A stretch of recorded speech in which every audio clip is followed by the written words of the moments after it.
Spider-Man's a great example. Spider-Man's story is a story that every guy on this planet has somehow recognized.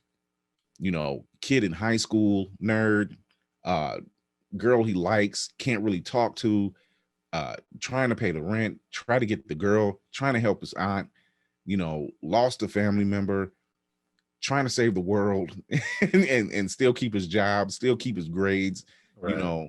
and despite everything else, he's, he gets dealt a lot of blows, and yet he keeps getting back up. The losses, he keeps fighting. He deals with it, but he keeps fighting. He probably got the most amount of trauma I've ever seen Yeah. next to Batman, Oh yeah. Well. So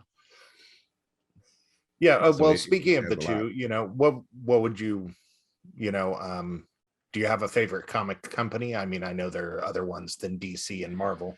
I've often said I was Marvel's bitch. Well, I think a lot of people are now. So, but there, I and only because of the breadth of characters that I like from Marvel. There's Luke Cage, there's Black Panther, there's Sam Wilson as Falcon and as Captain America, there's Captain America himself. Um, just a lot of their backstories, Spider-Man, there's a lot of their backstories that resonate with a lot of stuff. Even X-Men, I've loved the story of X-Men because it's very much the story of bigotry, Oh, fighting absolutely. I mean, against earlier bigotry. we were talking about how parents didn't know what their kids were reading, and X-Men's a prime example where that was meant to be a direct comparison to racism in America in the 60s, Yeah, right. So still having this whole uh fighting against the fear, people fearing what they don't understand. That is a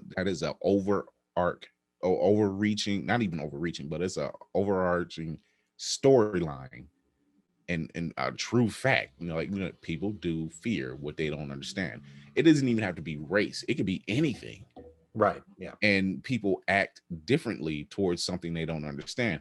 Oh, why are you getting all these tattoos? Well, it's art.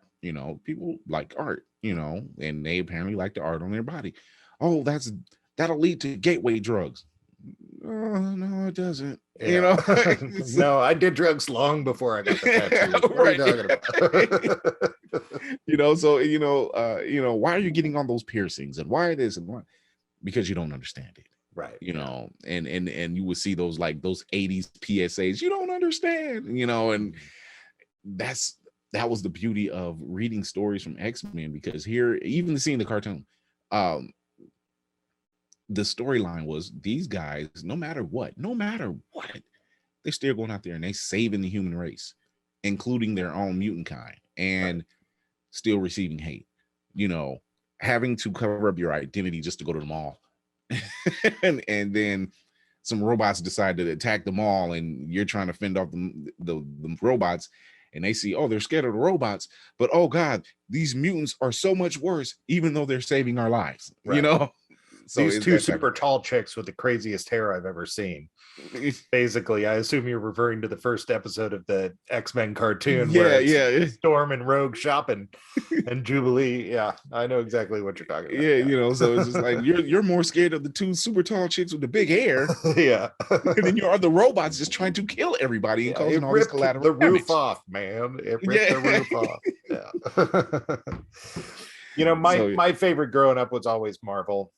Obviously X-Men, but later, before the MCU, as I was more into watching stuff, I fell in love with DC because, man, they nailed it with those movies and DC or Justice League Unlimited and stuff like that. That's where I ended up going like, okay, maybe I need to take a second look at DC. Because I've often said, even on my podcast, I've often said that DC makes fantastic animated features, whether it's their shows or their films.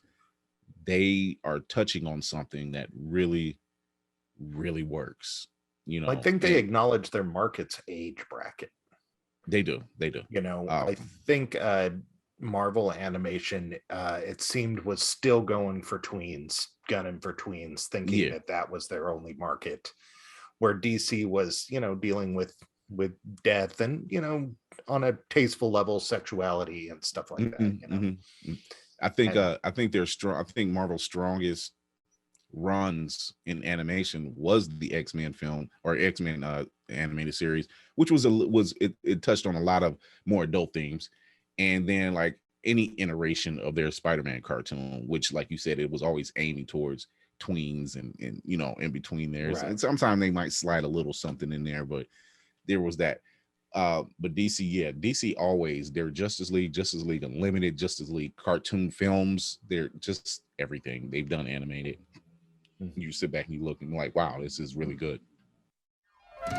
Today's story was about love, but a very special kind. It was about the love a parent has for a child, and I bet that's the strongest kind of love there is, because for one thing, there's just about nothing that can change it, no matter what. Maybe like Adam's father, your parents find it a little difficult to say, I love you. Even so, you can be sure they do. Besides, let me ask you something. When was the last time you said, I love you, to them? Bye!